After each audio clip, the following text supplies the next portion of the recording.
রাতের অন্ধকারে টাকা বিলি করতে গিয়ে ধরা পড়ল বিজেপি নেতা তরুণ মণ্ডল ও অসমের প্রাক্তন বিধায়ক কিশোর নাথ। চাঞ্চল্যকর ঘটনাটি ঘটেছে হিঙ্গলগঞ্জের কনকনগর এলাকায়। অভিযোগ, একটি ক্লাবে টাকা দিতে গিয়েছিল তারা। এরপর বিষয়টি স্থানীয়দের নজরে আসতেই তাদেরকে হাতে নাতে পাকড়াও করা হয়। খবর পেয়ে ঘটনাস্থলে পৌঁছয় হিঙ্গলগঞ্জ থানার পুলিশ। তারপর টাকা, 4 চাকা গাড়ি সহ ওই দুজনকে থানায় নিয়ে গিয়ে জিজ্ঞাসাবাদ করে পুলিশ। পরে অবশ্য তাদেরকে ছেড়ে দেওয়া হয়েছে।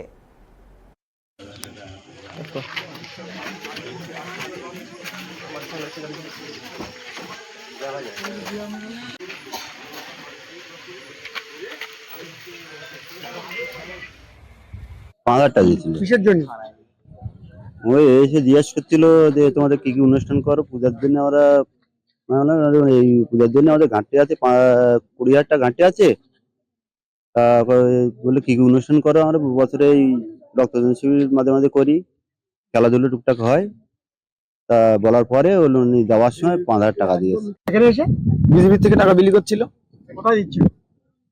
হচ্ছে এখানে নবরণ সংঘের এখানে কত টাকা দিয়েছে? 5,000 টাকা দিয়েছে। এখন কারা এসে নিয়ে গেল তাদের? প্রশাসন এসে নিয়ে গেল। কি চাইছেন আপনারা? আমরা চাইছি যে ভোটের সময় কেন এইভাবে হচ্ছে টাকা বিলি হবে, এবং হচ্ছে এটা হচ্ছে একদম পুরো রাজনৈতিক চক্রান্ত। আমাদের যে বিজেপি প্রার্থী রেখাপাত্র, উনি থেকে এই চক্রান্ত গুলো করছেন। আমাদের এই মানে সাধারণ একটা বুথগুলো, সমস্ত বুথগুলো এইভাবে হচ্ছে উত্তপ্ত করার চেষ্টা করছে। আসামের এক্স এমএলএ কিশোর নাথ এবার হিঙ্গলগঞ্জ ব্লকের বিজেপির নেতা তরুণ মণ্ডল, তারা প্রকাশ্যে মানুষের কাছে টাকা দিচ্ছিল। গ্রামের মানুষ সেই টাকা ধরে ফেলে মানুষ পুলিশ প্রশাসনকে জানায়। আমরা যেটা চাই যে বাংলায় টাকা দিয়ে কিছু হয় না, কিন্তু যারা আজকে এই টাকা বিলি করছে প্রকাশ্যে, নির্বাচন কমিশন পুলিশ প্রশাসনের কাছে আমরা তাদের অবিলম্বে গ্রেপ্তারের দাবি চাই।